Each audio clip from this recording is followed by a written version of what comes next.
Some books, they just tell a story. But every now and then, a book comes along that becomes a story in its own right. Well, today we're going to dive into a memoir that did exactly that. A harrowing, incredibly courageous, and deeply human account that is echoed from the prisons of Iran all the way to the halls of the United Nations. This is it. Letters to My Torturer, the memoir of Iranian journalist Houshang ASADI. It was originally published in Farsi, but its raw power and just unbelievable premise meant it was pretty much destined for a global audience. Soon enough, it was translated into English and languages all around the world. So, to really get a handle on the weight of this book, we have to start with how the world reacted when it came out. Because you see, this wasn't just another memoir hitting the shelves. It was a major event. Just think about the gravity of this comparison for a second. Right out of the gate, brilliant academics like Professor Ervind Abrahamian were putting this book on the same level as 1984, one of the most important books ever written about authoritarianism. That alone tells you something really profound is going on here. And it wasn't just the academics. Major global publications like the Wall Street Journal immediately got it. They saw its role not just as literature, but as a crucial historical document, a window into a world that, honestly, most of us can barely even imagine. And then, of course, the official accolades started rolling in, really cementing its status. It won the International Human Rights Book Award. It was celebrated as Book of the Week in London and Book of the Day in New York. It was even officially called a living document of human rights violations. These aren't just prizes.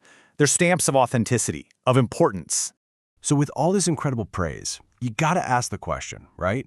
What is at the heart of this memoir? What makes it so unique, so powerful, that it just commanded this level of global attention? Well, the answer is in its structure, which is, honestly, it's startling. It's almost hard to believe. It's right there in the title, and it's a premise that is as chilling as it is absolutely brilliant. Just let that sink in for a moment. Years after he was released, ASADI sits down to write. But he's not writing a diary. No, he's addressing his tormentor directly. He's reliving his experience by speaking to the man who inflicted all that pain. Can you imagine? This intimate, confrontational approach is what makes the book so completely unforgettable. To really feel the power of this, we need to go back with ASADI. We need to go back to his first night in that prison. And he uses these letters to take us there, step by step, moment by moment. And it all starts with this, a single, simple word from a guard. Come. A command that kicks off an ordeal that is going to change his life forever. But here's the thing. In that very first moment, what's he feeling? Hope. He actually thinks it's all a big misunderstanding, that he's about to be set free. It's such a deeply human reaction, right? To look for the light even when you're in the darkest possible place. But that hope, it's just shattered in an instant. The interrogator, his brother Hamid, shows up and lays out these absurd, terrifying charges. Espionage, a coup, and the reality of the situation just comes crashing down on him. This is no mistake. This is an interrogation. He describes a flash of light as the first slap lands. And with that one single act of violence, all the talking is over, and the torture begins. But here's where the story takes a turn you would never expect. Out of this unimaginable suffering, something truly incredible emerges. ASADI develops a philosophy that is maybe the most challenging and the most profound part of his entire story, the paradox of forgiveness. Now, ASADI makes this really critical distinction.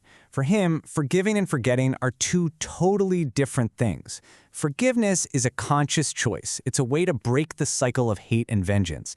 It's not about pretending the crime never happened. Forgetting, though, well, that would be a betrayal of the truth and a betrayal of his own suffering. And this isn't just some abstract idea he has, he put it into practice. In this one incredible passage, he talks about writing a letter to the son of another man who had tormented him, and the message was just this clear. Tell your father I have forgiven him. It's just an act of radical empathy. So this is it. This is the heart of his journey. Finding a way to free himself from the poison of hatred without ever erasing the truth of what was done to him and to so many others. Forgive, but never, ever forget.